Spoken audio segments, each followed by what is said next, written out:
Hey, friends, thanks so much for having me. Appreciate that. Appreciate that. All right, let's have some fun together today.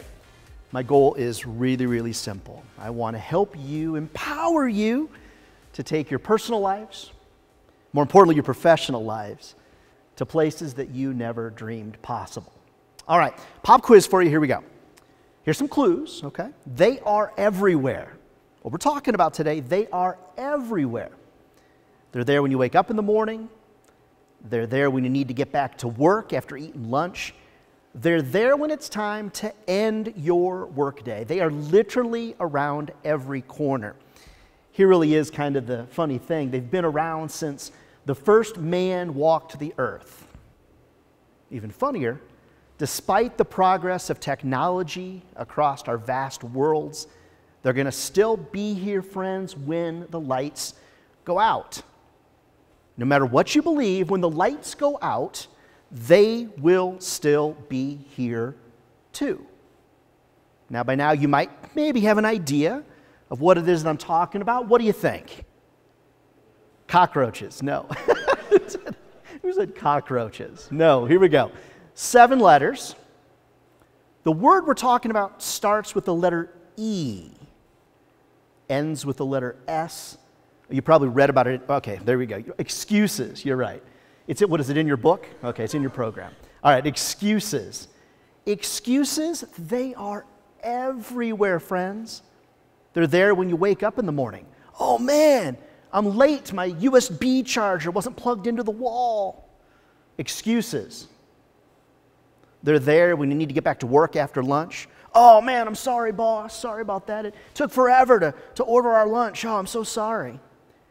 They're there when it's time to end the workday. Oh man, I'll just wait until tomorrow. Excuses are literally, friends, around every corner. Here's the funny thing. They've been around since the first man and woman walked the earth. Typical man, right? It's not my fault. Eve, you told me not to eat that apple.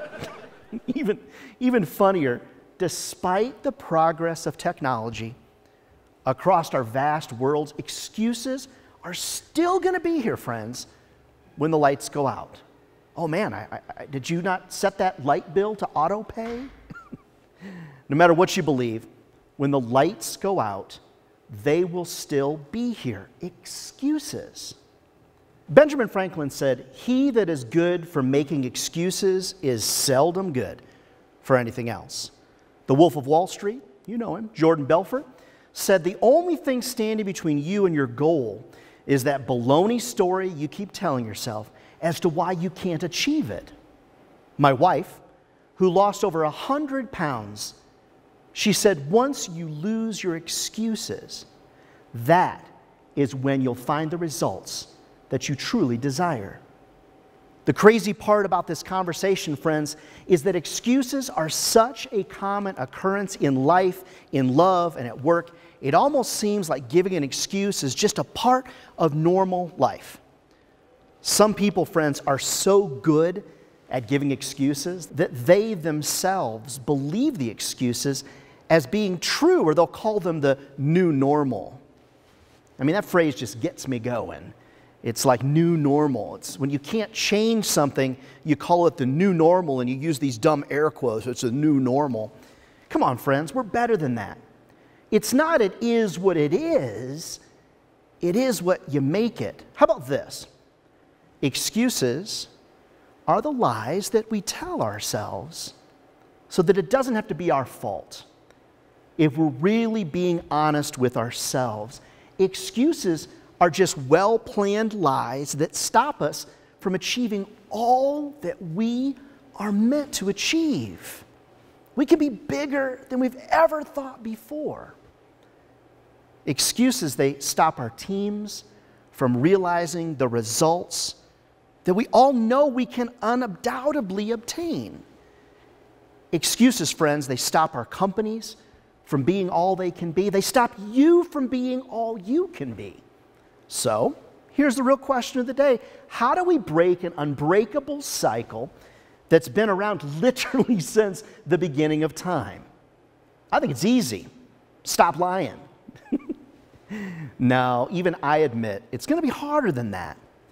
But if we pay attention today, we sink in deep and really look for things we can do to be successful, we can really take our lives to places we never dreamed possible. Friends, the first step is to realize as a person, as a team, or as a company, we've got a problem on our hands. Let's just admit it. We've got people on the excuse bus. That bus rolls up to the front door of our office every day. The problem might be bad enough that we're actually managing an excuse factory.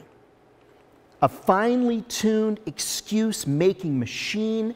Friends, it cranks out excuses at a rate so high, even you are surprised when things get done on time and on budget.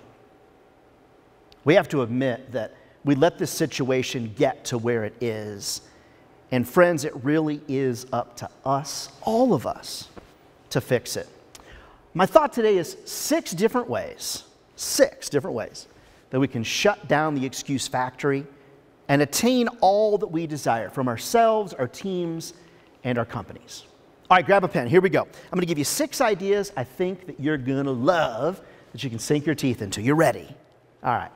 Idea number 1, jot it down. Identifying repeatable patterns of success and then repeating those patterns.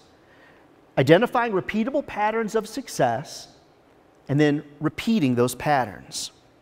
Some of you knew that I grew up in the Midwest and worked in Chicago and spent my college years in Chicago. I've been a diehard sports fan and Chicago fan since I was just a small kid. In Chicago, though, friends, it's only been recently that we've had a lot to talk about. But one thing most Chicago fans share in common is really our blatant disdain for the former Patriots quarterback, now with the Buccaneers, Mr. Tom Brady. Now, is it his GQ good looks? Not for me. It is his ability to identify what is working and repeat it.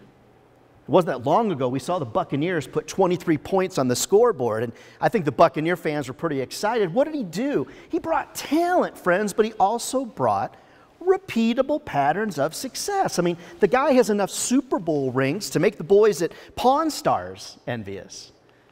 When things work out, we all need to identify those things, and we need to repeat them, the things that work. I know it sounds so obvious, yet most people just don't keep track. Jot it down, friends. You have to identify things that work, repeatable patterns of success. And then you've got to repeat those patterns. This is by far the best way, in my opinion, to reduce excuses. 45 to 50%. Always be looking for things that work. Repeat those and share those in life, in love, at work. I bring my wife home flowers. What do I get? A smile, maybe even a kiss. It works. Repeatable pattern of success. Who's laughing over there? Repeatable pattern of success, sir. I was recently working with a salesperson. He said, Ryan, I've tried some of your ideas, and I just want to tell you, man, I'm just not happy with the results. And that always kind of surprises me when I hear that from people. He said, I'll be honest with you, Ryan, I'm done trying. I asked him for a little more detail because I was a little surprised. He said, Ryan, I'm calling on people, like you said, at 11 a.m. I gave him this advice because I try to call on people at 11 and 4. Most people don't book meetings at 11 o'clock because they don't want to interrupt going to lunch. Most people don't book meetings at 4 o'clock because they don't want to interrupt going to happy hour or going home. I said, okay, good, that's great. So I said, what's the problem? He said, only 8 people called me back. I'm like, wow, out of 25 people? No, he said, out of 10. I was like, huh? That's an 80% response rate. I mean, that's unreal. Did you tell the rest of your team? Well, no, I thought I needed to be at 100%. Hello? This guy was being totally serious. Even when obvious patterns present themselves, we often overlook them. Since you can't be everywhere, and you and your entire team need to be looking everywhere for things that are working every day, and then sharing, because the rising of the tide should bring up all ships. Even ships with a couple of holes will eventually still rise up with the tide. Then you want to be sharing those things with each other. So here's my question for you. Whether you're in sales or marketing, whatever the circumstance is, do you have a mechanism in place for sharing success within your organization? Now, I'm not talking about the CEO sharing success. I'm talking about everybody from the bottom to the top. Is there a place where success stories are shared? If the answer is no, jot this down, take it back. You might just be a hero. Get one in place. Jot it down, friends. Identifying repeatable patterns of success and repeating them. A lot of times, it's the obvious things that will make the biggest difference in your life. All right, idea 2 of 6. Now we've identified things that are working. Now let's identify repeatable patterns of failure and then make a plan to fix them. All right, jot that down. Identifying repeatable patterns of failure, then making a plan to fix or remove those things from your life. All right, pause for a second. I want everybody to think about 2 things that are currently happening in your life at work or at home or whatever. Identify those 2 things. And then I want you to jot down a little subscript. What are you going to do to try to change that pattern, to get on a different frequency or whatever it is? All right, you heard me right. I coach over 300 people every year. I've personally trained over 20,000 professionals in 7 countries. And I see it all the time. People repeating patterns of things that fail. When I tell them to identify repeatable patterns of failure and make plans to remove these things from their life, you think that I'd ask them to walk up and slap a stranger. When an excuse is presented, the gut response should always be, okay, what can I or what can we do different to not have that happen again? I mean, honestly, do people actually repeat things that don't work? The answer is, you got it, yes, they do. Like capital Y-E-S. The reason for this? Pretty simple. I'm going to be real with you guys today. Your mom, your dad, your grandmother, they lied to you. Okay, maybe lying's a little strong. They may have misled you a little bit. Sorry if I'm breaking your heart today.